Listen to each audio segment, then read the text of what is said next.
இன்னைக்கு அடிப்படையாக மணல் கிடைக்கிறதே கிடையாது. அப்போ எம்சாண்ட் போன்ற கலவைகளை பயன்படுத்தி தான் இன்னைக்கு பேஸ்மெண்ட்டே போடுறாங்க. அப்படி இருக்கும்போது அந்த எம்சாண்டோட ரேட்டு இந்த அளவுக்கு போகுது அப்படின்னா என்ன பண்ணுறது? அப்போ இருக்கக்கூடிய கட்டுமான பொருட்கள் ஒவ்வொரு பொருட்கள் ரேட்டும் அதிகமாகுது அப்படிங்கிறத பார்த்ததுக்கப்புறம் எல்லாம் என்ன சொன்னாங்க அப்படின்னா, இல்லைங்க கல்குவாரிகளெல்லாம் மூடி விட்டீங்க, அதனால தான் இன்றைக்கி வந்து பார்த்தீங்கன்னா இதோட ரேட்லாம் அதிகமாகுது அப்படின்னு சொல்லும்போது, கண்டிப்பாக அவர் மூடினதுனால தான் இப்படி ஆச்சுன்னு சொல்கிறத நம்புற அளவுக்கா தமிழக மக்கள் முட்டாளாக இருப்பாங்க? ஏன்னா அவர் மூடினது சில கல்குவாரிகள். இப்போது தமிழ்நாடு ஃபுல்லாக ஏகப்பட்ட கல்குவாரிகள் இருக்குது. அப்படியே பார்த்தாலும் முறைப்படி எடுக்காத முறைகேடு செஞ்ச கல்குவாரிகள் மட்டும்தான் மூடப்பட்டிருக்கு. அப்போது அங்கே இருந்து தான் ஒட்டுமொத்த தமிழக மக்களுக்குமே நீங்கள் சொல்கிற மாதிரி வந்துட்டு இந்த கட்டுமான பொருட்களுக்கு தேவையான எல்லா விஷயங்களும் போய் சேருதுன்னு நினைக்கிறீங்களா? அப்போ யாரை முட்டாளாக்குறதுக்காக வந்து இப்படி ஒரு செய்தியை பரப்புகிறாங்கன்னு தெரியல. ஒரு தப்பு நடக்குது, அந்த தப்பை தட்டி கேட்குறாங்க, இப்படி பண்ணக்கூடாதுன்னு சொல்லி அதிரடி நடவடிக்கை எடுக்கிறாங்க.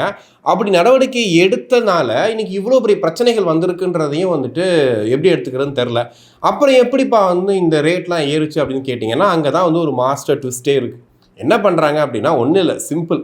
இந்த மாதிரி வந்து கல்குவாரிலாம் மூடிட்டிங்கன்னா இப்படி ஆகிடும், இதை வந்து தமிழக அரசு யோசிக்காமல் பண்ணிட்டாங்க, குறிப்பாக வந்து அமைச்சருக்கு இதை பற்றி ஒன்றுமே தெரியாமல் பண்ணிட்டாரு அப்படின்னு ஒரு செய்தியை பரப்பணும்.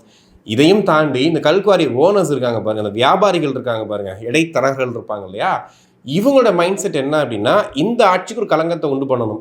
அப்படி இருக்கும்போது நீங்கள் இப்படி பண்ணுறதெல்லாம் யோசிச்சு பண்ண மாட்டீங்களா? எப்படி இப்போ டாஸ்மார்க் மூடினோன்னு சொன்னாங்கல்ல, இவ்வளோ கடைகளை மூடினதுனால இவ்வளோ வருவாய் இழப்பாயிருச்சு, அந்த டாஸ்மார்க் ஊழியர்களுக்கு வந்து வேலை கிடைக்கல, 10 ரூபா வாங்கினீங்கல்ல அந்த இது நீங்கள் இன்னும் தீர்க்கலை, இந்த மாதிரி நிறைய பிரச்சனைகள் வந்து அப்படியே அங்கங்கே வரதை பார்த்தோம். பயனடைஞ்சதை பற்றி பெருசாக பேசாமல் இந்த பிரச்சனைகளை பற்றி பெருசாக பேசிட்டு இருந்தாங்க. அதே மாதிரி இப்போ கனிம வள கொள்ளைன்றது வந்து நமக்கு